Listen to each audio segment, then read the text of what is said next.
I started as a wounded healer. I was very depressed. I really need help. I need healing. What healing does, it brings up fear. Maybe when you're in a gong bath, all of a sudden you see visuals of ghosts. Maybe this sound that I'm making triggered that belief system. She had lost consciousness? She had amnesia. She forgotten why she was there. It's not about me when I'm healing somebody. It was never about me. But at some point, I unconsciously made it about me, about my success. How can these practices shift our perspectives on healing and self-discovery?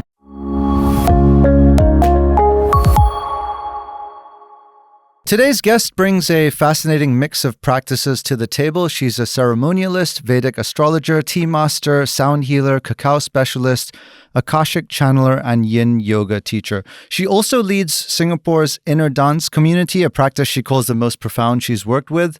But what is inner dance really, and how do all these different modalities fit together in her work?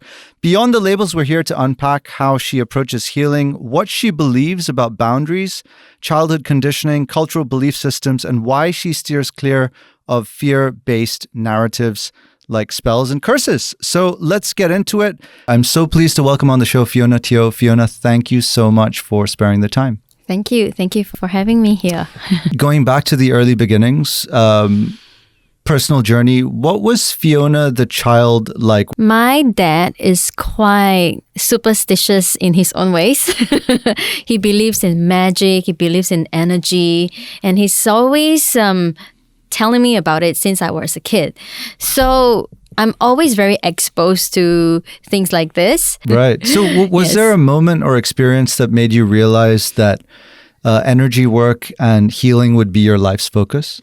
Yes. It was when I'm in the past 27, around that time. Okay. Yeah. So about 10 years ago. About. It started at that time. Yeah. Yeah. What sort of precipitated it? I actually started going into this stuff more intensively when my ex actually cheated on me. And I was very depressed. Thank you for sharing so openly.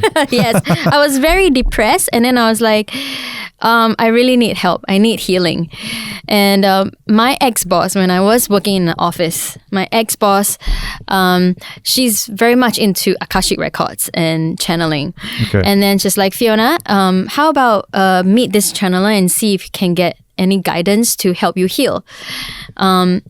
Just briefly, what is Akashic Record? Akashic Records is like, everybody has like a book of records, let's just say. Okay. Like we have this dictionary that tells us about our life. Right. In many past life. And this record is something that is already there in the divine universe. Okay. So basically a channeler taps into the Akashic Records to dig out information on why you're here, what's the purpose, why do you meet this person, what do you need to learn from this relationship. Okay. Or experience. Okay. Yeah. So your ex-boss had advised you to get into Akashic Records and then... And then the Akashic Record reader said, hey, I have a training coming up. Would you want to join? Because I was so depressed and desperate. So I said, okay, I'll join. Okay, interesting. And then I got into this. Dived right into it. I just dived right into it because I was going through my own stuff. Yeah. Okay, so... in the intro, I described a few of the things that you do for your clients. You're a ceremonialist, you're a Vedic astrologer, Akashic channeler, now a sound healer. But inner dance is something that you have actually described as the most profound practice that you have worked with. Yes. So I have two questions. Firstly, what is inner dance? What does it entail? And secondly, why was it so transformative for you in your life journey? Let me start from the beginning. When Pai created inner dance, it was very abstract. It was very, how do I say, more of floaty kind of practice. Okay, there's no anchor. It doesn't feel grounding enough. Okay. People fly to different spaces when they're in the inner dance journey. When they listen to the music that he created, the sound that he created, when he holds space for them, they travel through the universe. They go to... In their minds. Yeah. They go to space. They have astral projection-like experiences. So they're basically not here or not there. Okay. And... So over the years, he had to study a lot, like what is going through a person's brain, what trauma did they have, this trauma triggers which part of the brain, and he studied a lot of the brain in order to find the foundation and this groundedness into this modality. And at the same time, he discovered that this modality helped us to understand what and how religious beliefs can construct a concept or a belief system. And how healing happens. What happens when a person is going through this somatic shaking, or people call this craniosacral therapy, or how do people channel, right? Because when we are in inner dance, we also channel. We channel like to our past. It's similar to the Akashic Records. So basically what I realized is this inner dance practice is compiling everything that I've learned, everything that I've believed in, and even burning a sage, burning Palo Santo, right? People say, oh, it's cleansing the space, right? But what it does, it does trigger a part of the brain to heal. Smells, through smells. Our brain will, this is some part of my body, then something chemical or hormonally is changing in the body with all the things that we do in healing practices. So I feel that inner dance is summarizing everything for me, all the things that I'm doing and have been doing. So what's happening is when we lie down on a mat in a state of like a parallel state with no pillows, no blanket, no nothing, just a mat, and playing a specific type of sound or frequency or music. It's not like what people think it is in aesthetic dance. Okay, it's not like you're going down a mat and you're dancing on the mat. No. Sometimes the movement can be seen like nothing. But there is movement, the movement within. So that is why it is called the inner dance. The dance is within the brain, within the hormones, within the body. So what is happening to someone on the mat during this course? I can talk about something that just recently happened in my ceremony, just the last full moon. Sure.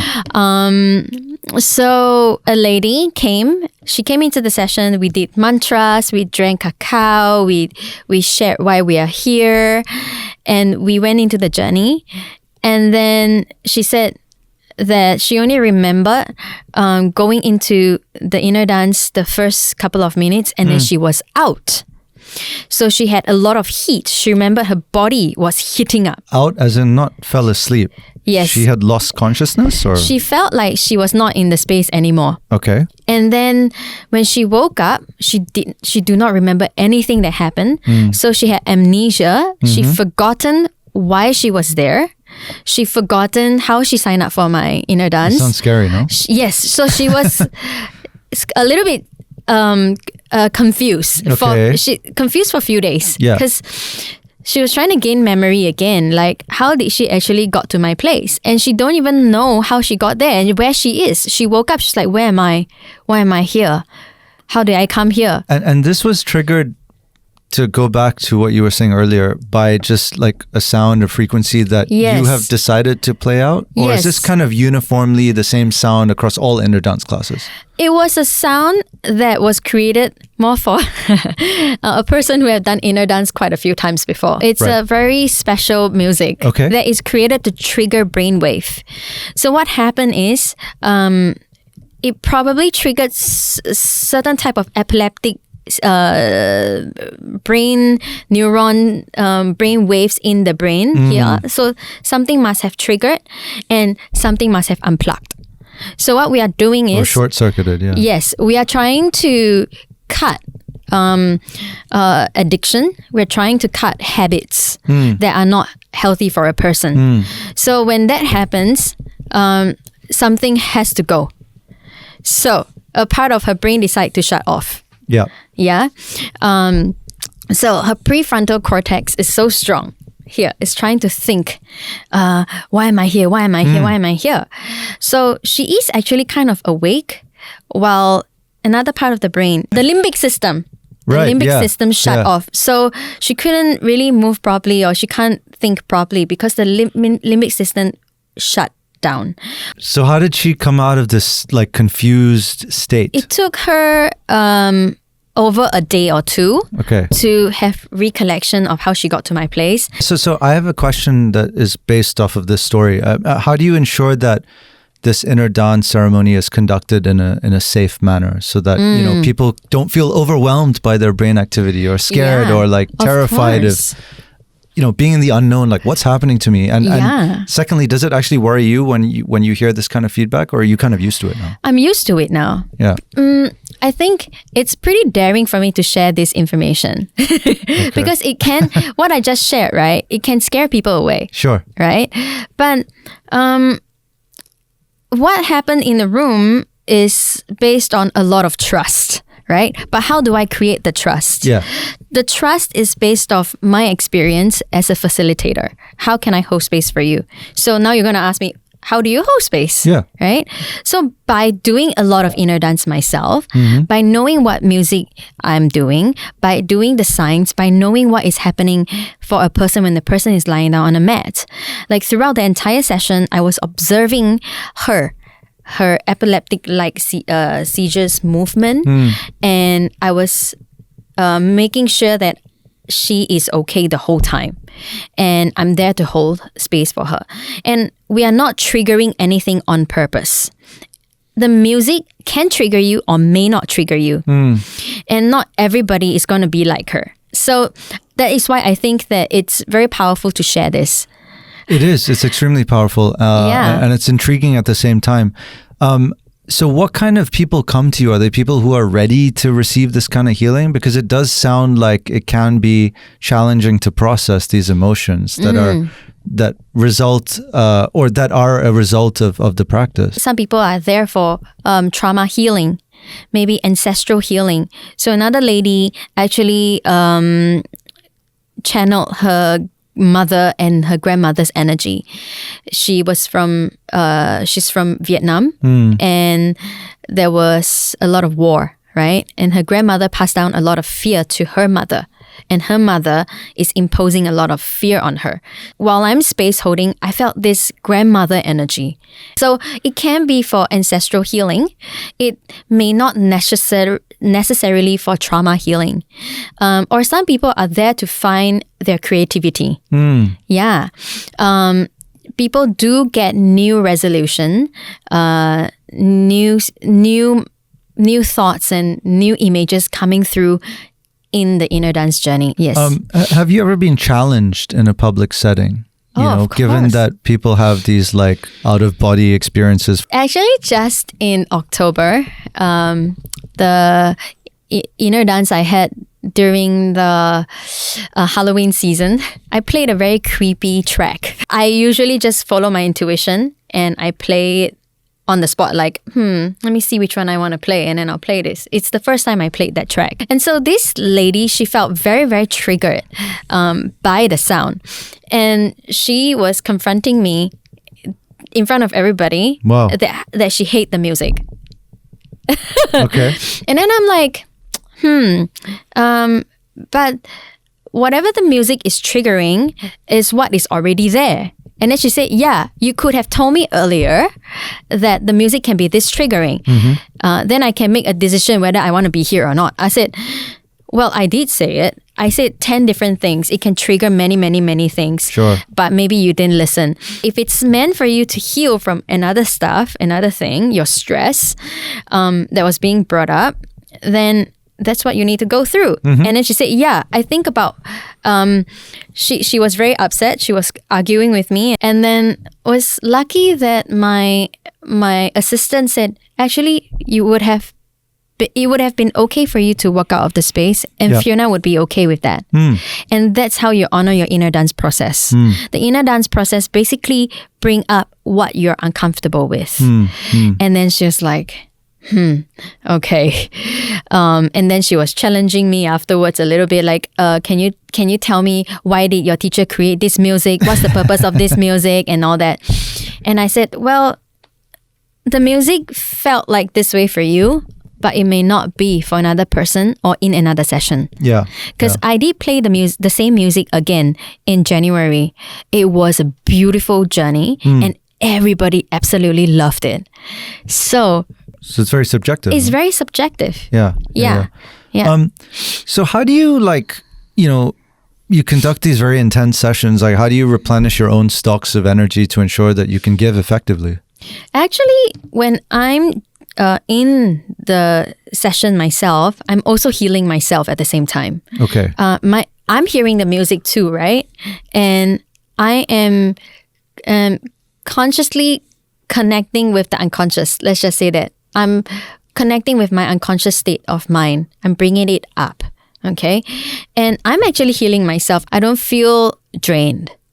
You don't feel drained. So, what about like post-treatment? I mean, 3-6 months down the line, do you see like a transformation, a difference in people's lives and like the way they relate to their fear-based narratives that they brought into the session? Yes, but they do need some consistency. I would say once a month for 4 to 6 months to see some results and changes in your life. Yeah. To see how much you are able to actually just let go and receive and journey and process and trust this process. And actually, you also don't need music to process. A lot of the people I know, after coming for like 2 or 3 sessions, they realize that they don't need music to process. While they are cooking, while they are just sitting down and meditating, they could just move their body and just journey somewhere within themselves. Yeah. So the music helped to bring that awareness, right? That, oh, actually I can do this. No, inner dance is just one of like several modalities that you practice. Yeah. With so many under your belt, how do you decide what a client or a student needs in the moment? So I have, under my website, I put under the service page, healing ceremony. So healing ceremony is where I look into what this person really need. If say, this person is very stressful from work and she just want to receive some healing, like a little vitamin C, sure.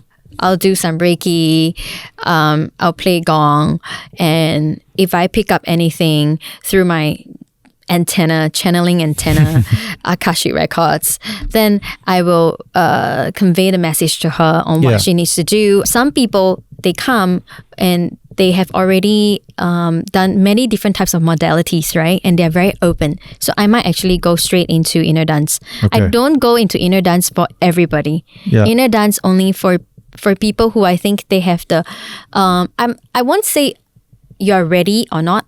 More like, are you mentally wanting to do it?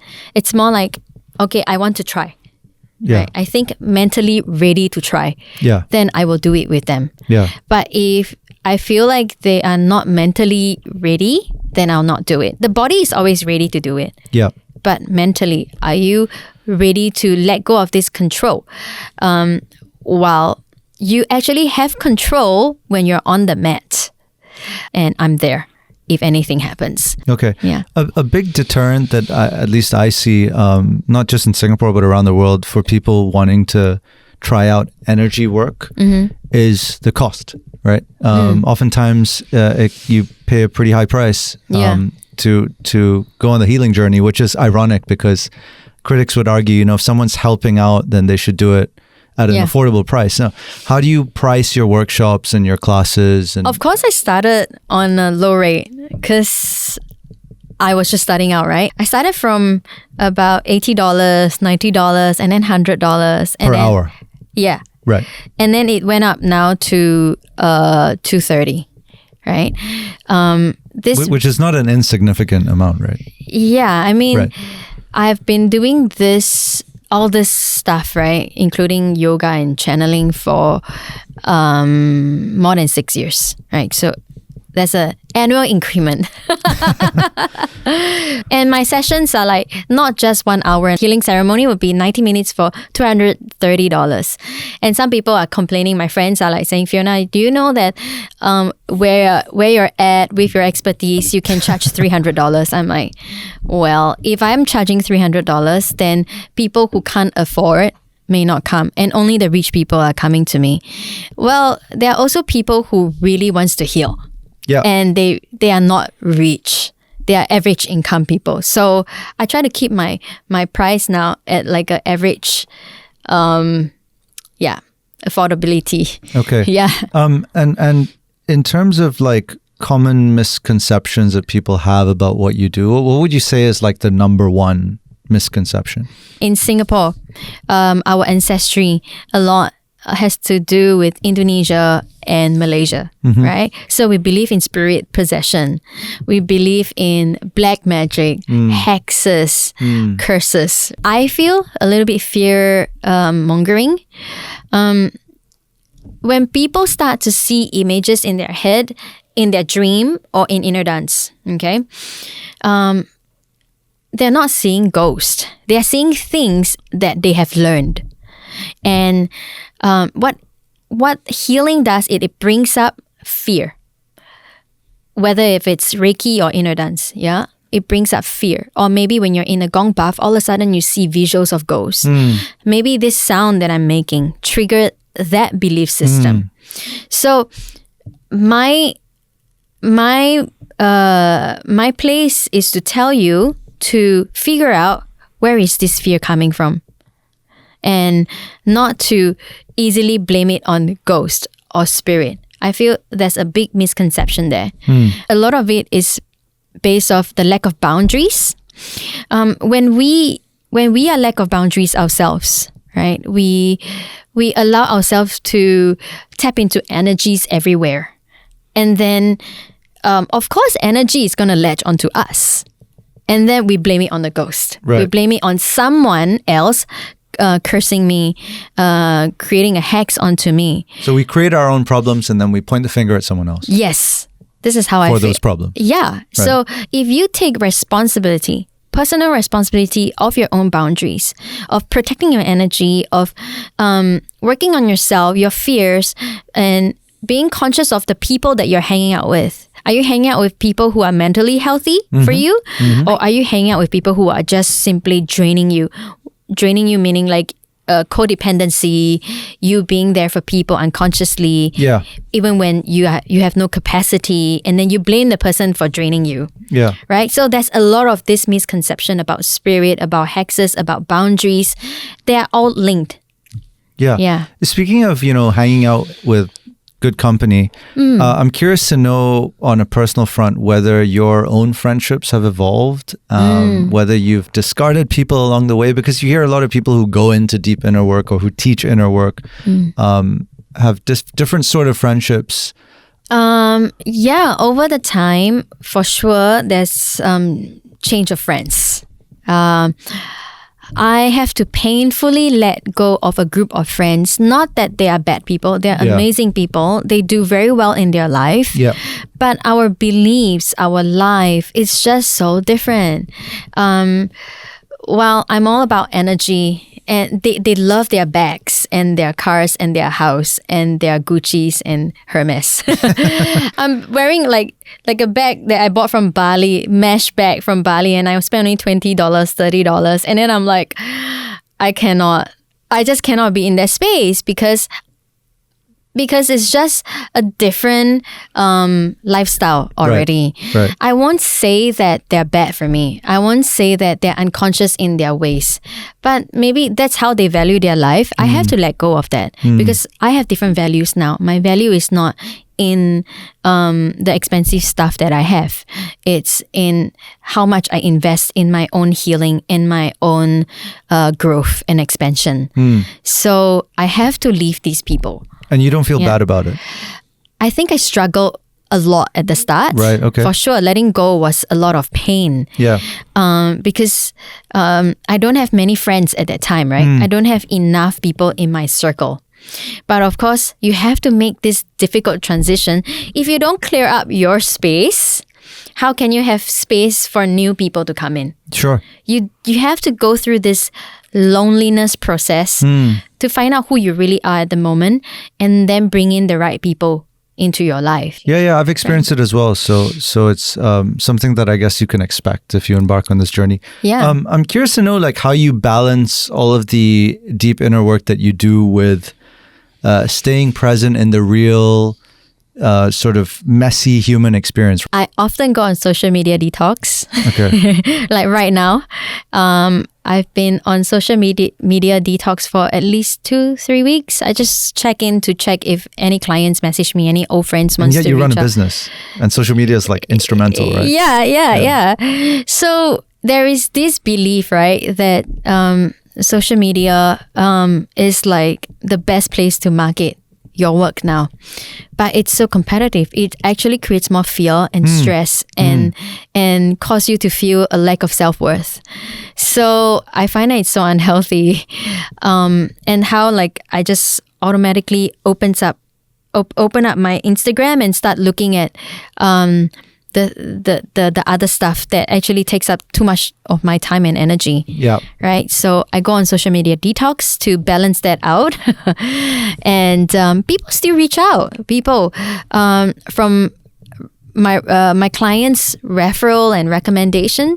I feel like at this moment in my life, to balance out my work life and social media and all that, it's good to have referrals. I want more intimate connection. So this is something that I'm working on right now to get more organic clients than depending on social media. So how has all of this work shaped your personal relationships with like the people that you're closest to? Of course, I started with a very toxic family background. My sister is special. And she has a daughter, and I take care of her daughter. My father didn't do very well in the early stage of my life. Didn't do really well as a dad, though I can really see that he's been trying in the last 7-8 years. He's really trying, and he's made huge change, and that also comes with me embracing him, accepting him for his change.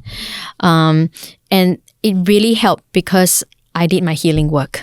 Of course, at the start of the healing work, all is very triggering because I'm digging out all my traumas. I'm digging out all my hate, all the resentment that I have, all the things that I suppress. So at the start, the first 2-3 years of my healing journey, it was chaotic.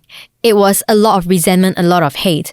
And then these friends who have Gucci, Prada, and Hermes, they're like, Fiona, you need to let go. Fiona, you need to let go. I'm like, how am I supposed to let go? I'm feeling all this hate. You're dismissing what I'm feeling. So this is one of the reasons why I have to leave, because they are not able to hold space for me the way I need. Because that's my process. My process is I need to first understand and make friend with my resentment so I can let go. I kept so much anger in my body. Yeah. And that's what made me a rebel when I was young, right? So now I'm no longer a rebel. And I don't fight with my dad anymore. We are very peaceful. We're in a lot of peace. Yeah. And my mom passed away. When my mom passed away, I think that was a very deep healing journey for me. And nearing her death, I did everything that she asked for.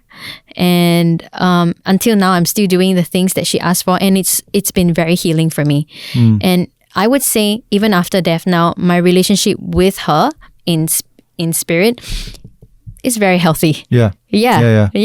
I'm curious to know, do the tattoos have anything to do with your healing journey? Yeah. My first tattoo is Om Shanti. That was right after my first yoga teacher training. And then when I did Akashic Records, I started speaking to people's deceased loved ones. I work with spirits a lot. So that's why I said it's not that I don't believe in spirit, but a lot of the time our fear attract even more. I got the horrors to protect me. Right. To make sure that my vision is clear, I'm seeing the right thing. So it's more of like a reminder. Yeah. What I feel about tattoos is they are a symbolism of what I need to remember and constantly work on, and not to take things for granted. So my tattoos are all spiritual. Okay. Yeah, I have this. This is my mother. So just remember her. Her name is Rose. And then I have the infinity symbols. And this was after a few sessions of inner dance light session. I was in Spain. I was doing some inner dance light sessions. Yeah. And then all I could see was infinity symbol and that I need to do this work. So immediately I booked a tattoo session with a tattoo parlor on the street. And then on my back, I have a Metatron cube. Sacred geometry. There's thousands of things to say about sacred geometry, and they're all about healing. And it's at the back of my heart chakra. So yeah, it reminds me about the burden that I used to have, and how can I consciously heal myself from feeling this burden.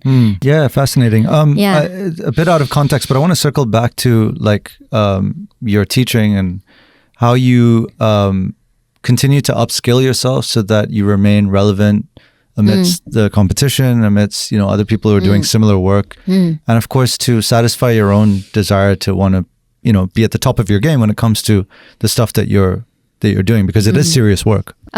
Firstly, for me, there is no competition because everybody is an individual. Everybody have different background, different belief, different character. Yeah. You will bring a different flavor to everybody. Yeah. So there is no competition, right? But yes, look at social media. Look at so many people now are coming out and they're doing their own healing, and they want to heal other people at the same time. Right? All the wounded healers are coming out. Just like how I started. Yeah. I started as a wounded healer. Yeah, we always have to start somewhere, you know?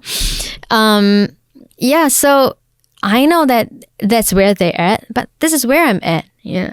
I am constantly doing my healing, and I'm always upgrading myself. I'm attending another training, this gong training, that gong training, another gong training, another yoga training, 3 yoga training already. I'm always going through training. And through these trainings, I get to meet myself like, okay, this is my belief. This one I want to keep. That is my belief. That one I want to keep.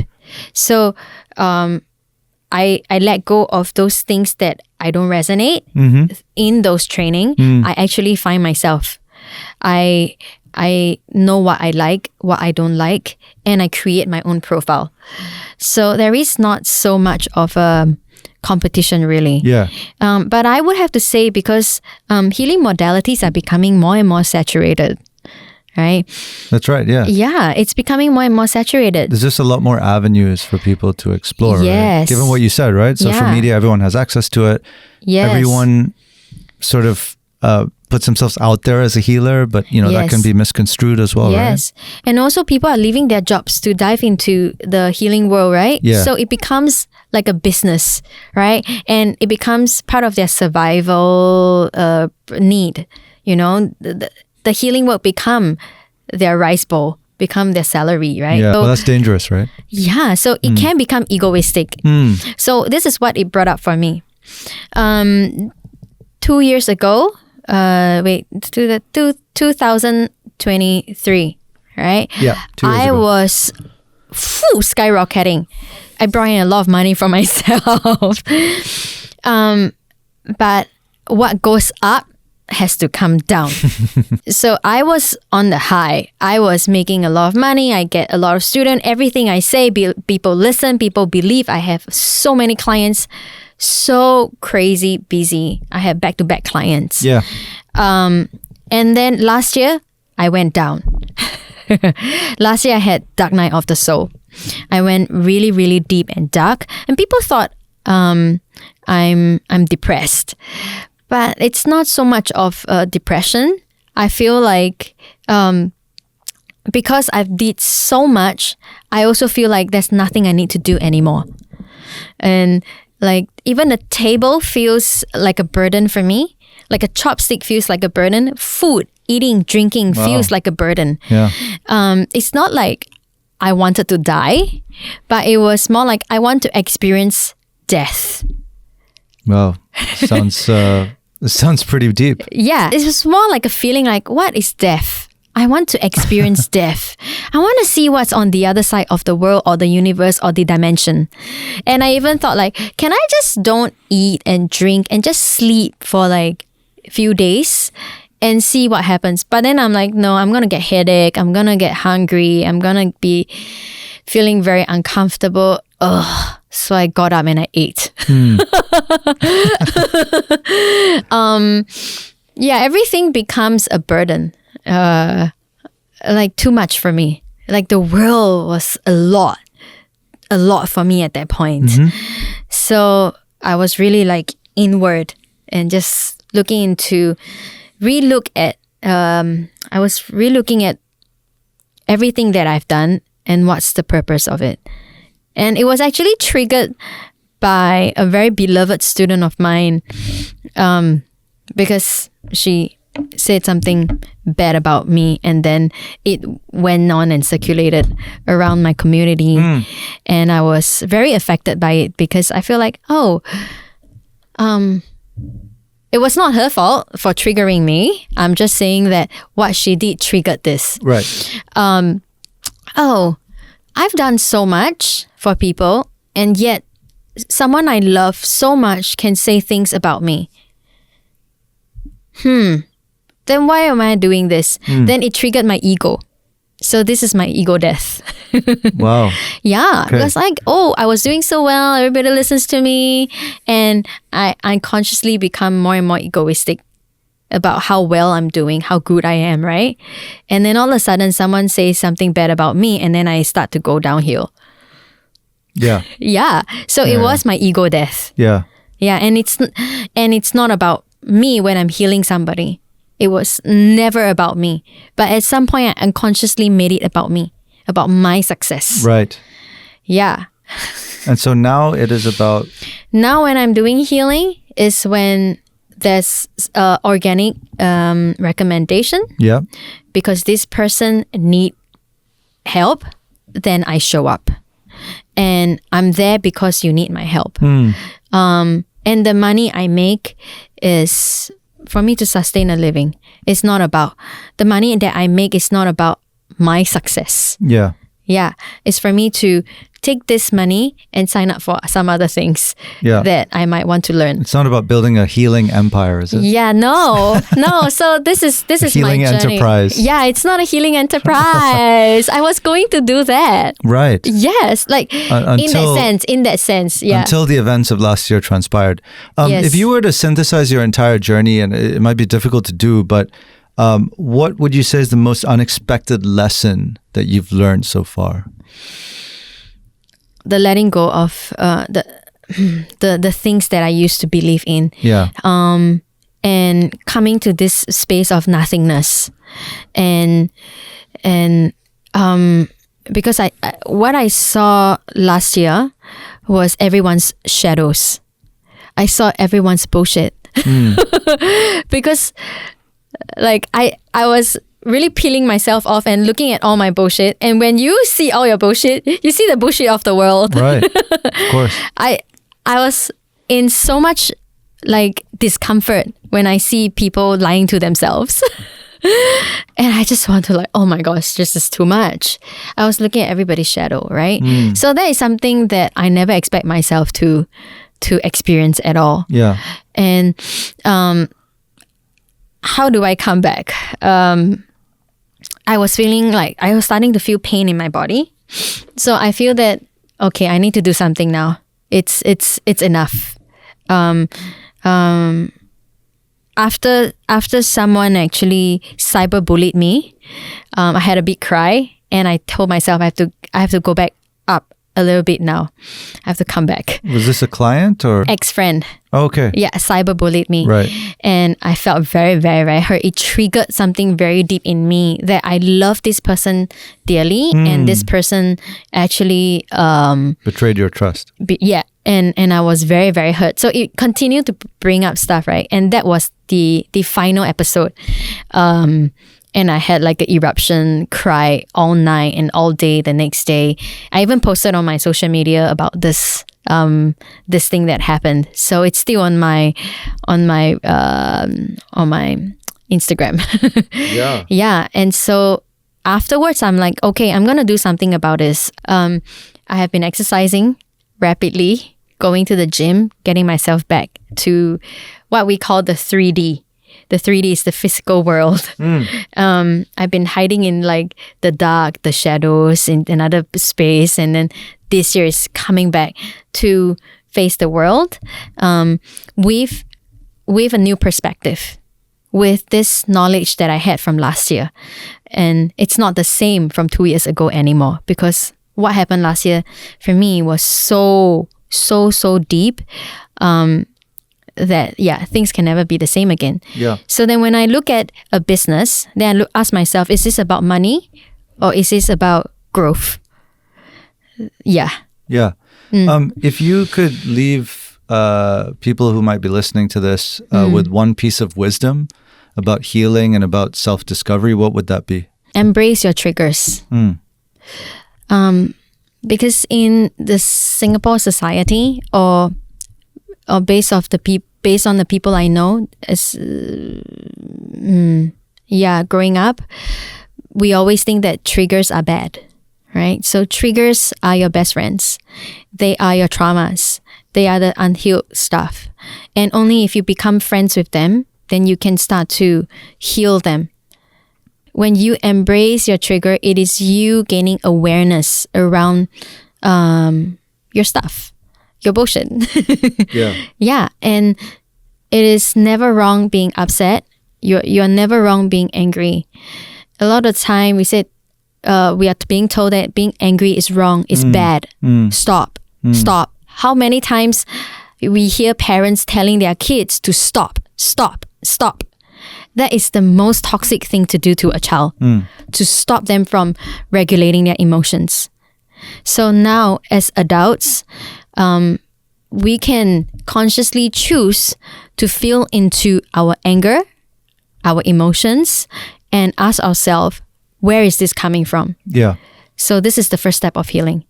Have you thought about working with children before? I had a glimpse, a flashing thought before in the past when I dabble into human design. But I use human design more in my own personal life. So I work with my niece a lot, right? Right. So whatever things that she gets from the family, because my family, they are not doing the healing work. I'm the only one who's doing it. So I'm constantly and consciously deconditioning her from what she's getting from the family. So whatever I've learned, I know, I actually work on her. People who argue they might have too many responsibilities in life, they're too busy to start energy work, but they're curious about it. What's the first simple practice they can try to start tuning in? I know a lot of people start with yoga. Yoga is a lot of the time like the start.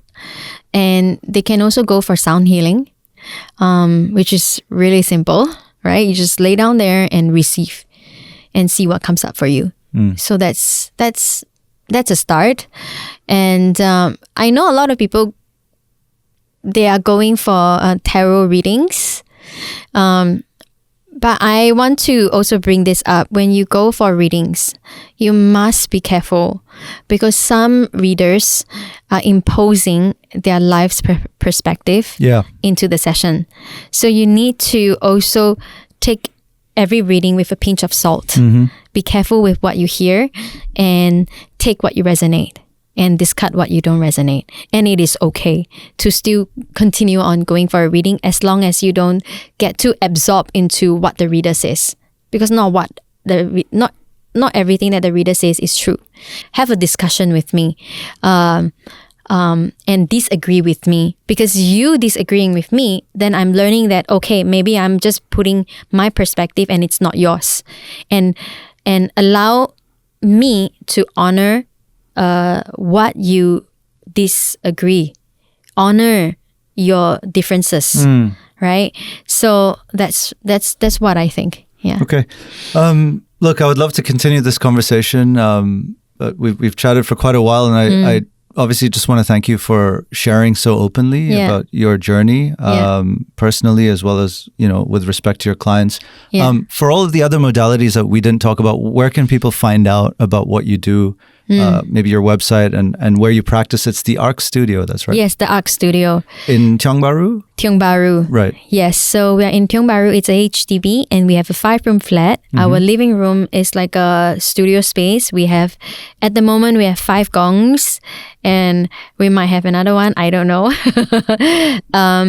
And yeah, we practice at home, the Arc Studio. You can find out about us on our Eventbrite or our Instagram, the Arc Studio. And my Instagram is Fiona Earth, and my website is fionaearth.co. Okay. Yeah. Fantastic. Thank you so much you. for sharing everything that you have. Thank you. I've thoroughly enjoyed the conversation. Thank you. I hope people have picked up something useful from the chat. Yes. And I wish you all the best. Thank you.